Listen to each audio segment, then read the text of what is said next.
Dito sa mundo, ito talaga yung totoo, yung realidad na dapat alam mo at ng lahat ng tao. Naparito kang hubad, aalis kang nakahubad. Dumating kang nangihina, lilisan kang mahina. Iniluwal kang walang salapi at mga bagay, maglalaho kang walang salapi at mga bagay. Ang una mong paligo, may naghugas sa iyo.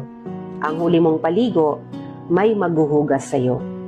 Ito ang buhay, kaya bakit labis ang mali siya, ang inggit, ang pagkamuhi, ang galit at pagkamakasarili. Maging mabait sa lahat at gumawa ng kabutihan. May hangganan ng oras natin sa mundo. Huwag sayangin sa walang kabuluhang bagay. Manalangin at higit sa lahat, huwag na huwag nating sasambahin ng pera. Dahil kahit anong dami ng pera mo o ng ari-ari